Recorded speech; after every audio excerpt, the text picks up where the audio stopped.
Hola, bienvenidos a Memorias de un País. En esta edición hablaremos de un tema polémico, la crisis económica de 1973 vivida en nuestro país.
Bueno, y nos encontramos con Francisca Enríquez, economista, que nos dará todos los datos que necesitamos saber sobre la crisis económica de 1973, y con Carlos Cerda, un historiador que nos dará una perspectiva más amplia sobre el contexto que se vivía en aquel entonces.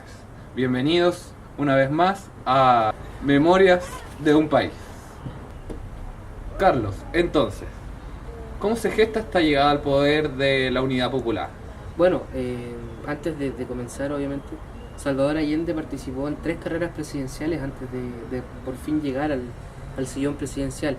En 1952 obtuvo un muy mal resultado. En 1958 alcanzó la segunda mayoría simple tras Jorge Alessandri y en 1964 tuvo el 38% de los votos. Fue finalmente en 1970, tras una reñida elección, que alcanza la primera mayoría simple con un 36,6% de los votos, siendo ratificado después por el Congreso Nacional. De ese modo se convirtió en el primer presidente marxista del mundo en acceder al poder a través de las elecciones democráticas de un país, en un Estado de Derecho. Eso primeramente. El gobierno de Allende fue apoyado por la Unidad Popular, que era una coalición de partidos de izquierda destacado por establecer o intentar establecer en el Estado, en el país, un Estado de tipo socialista, con todo lo que eso implica, que también el economista debe tener más datos al respecto.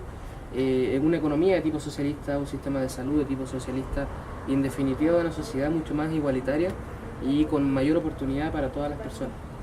Francisca, entonces si las propuestas de gobierno de Salvador Allende eran tan igualitarias, ¿tú manejas datos de por qué fracasar? Efectivamente, Felipe, una de las propuestas iniciales del gobierno de la Unidad Popular fue priorizar los cambios de estructura económica que existían en ese país. Querían hacer la política macroeconómica más popular, ofreciendo cambios radicales con respecto a lo que conlleva las propiedades en temas de producción privada, empresas privadas, y por sobre todo comenzaron su gobierno con distintas cambios estructurales, como por ejemplo la rebaja de la tarifa de los servicios públicos, con la correspondiente disminución obviamente en los ingresos que conllevaban este tipo de servicios. Aumentaron los sueldos y los salarios de los trabajadores del sistema público. Se financiaron estos salarios con la emisión del Banco Central, y a su vez mantuvieron un tipo de cambio de manera estacionaria.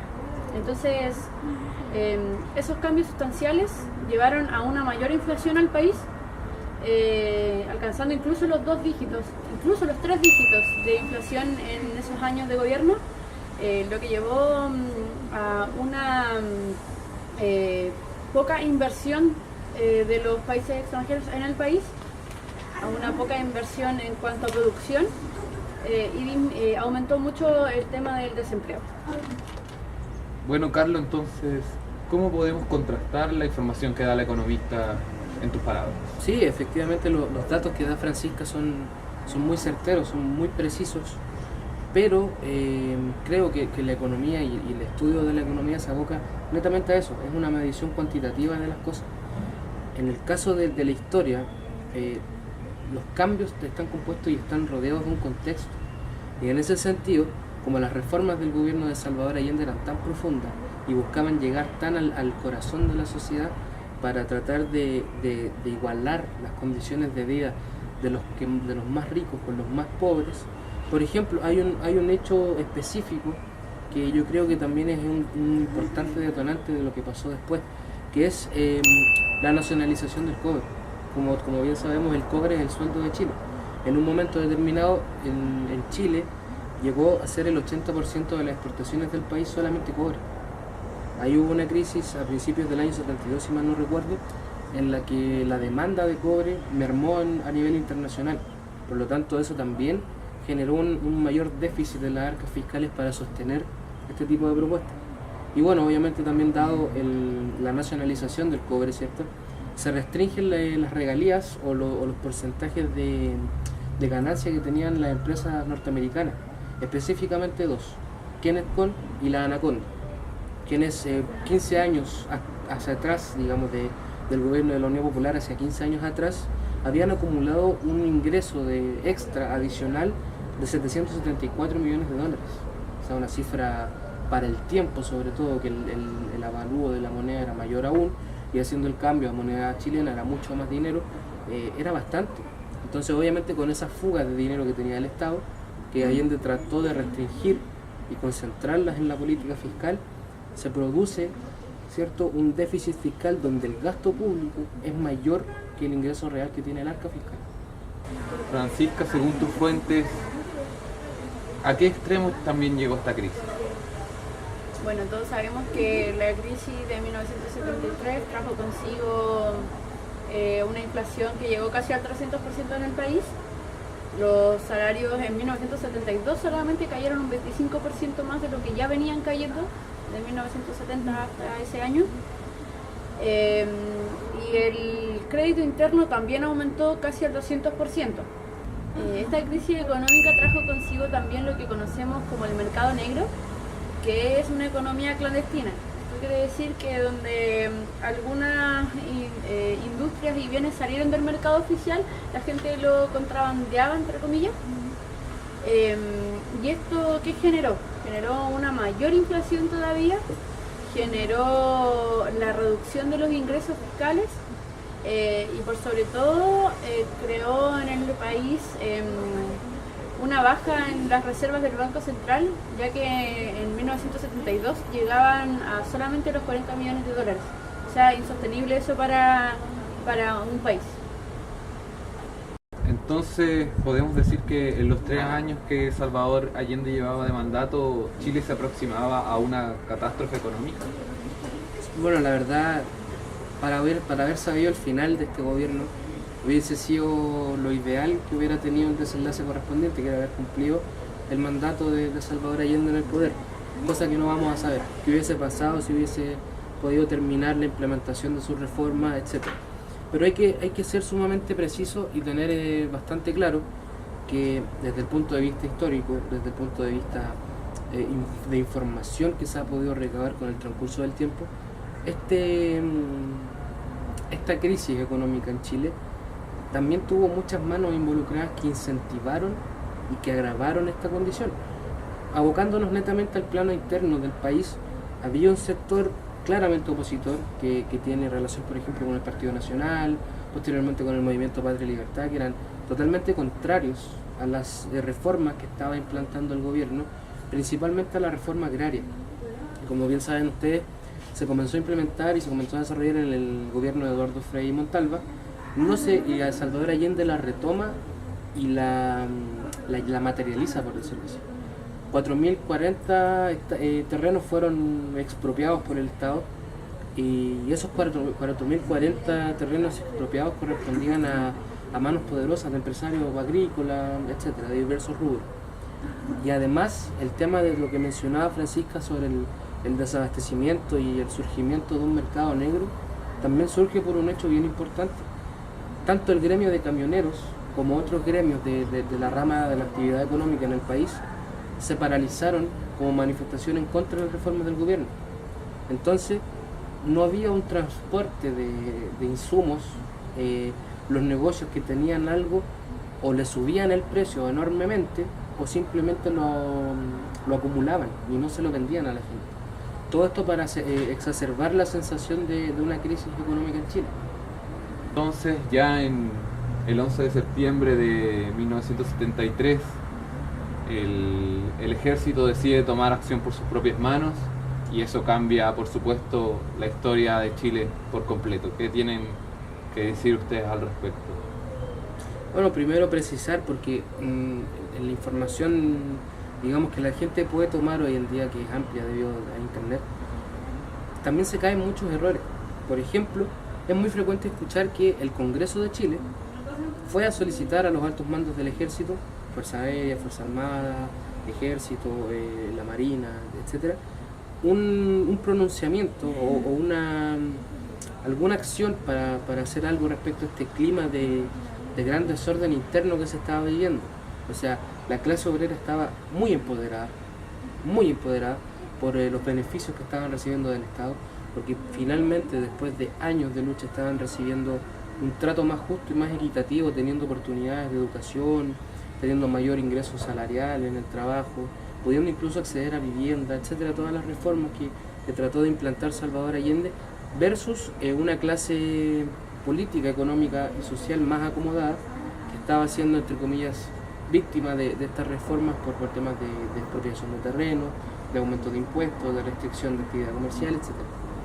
Entonces, eso no es así, no es el Congreso el que pide un pronunciamiento militar derechamente.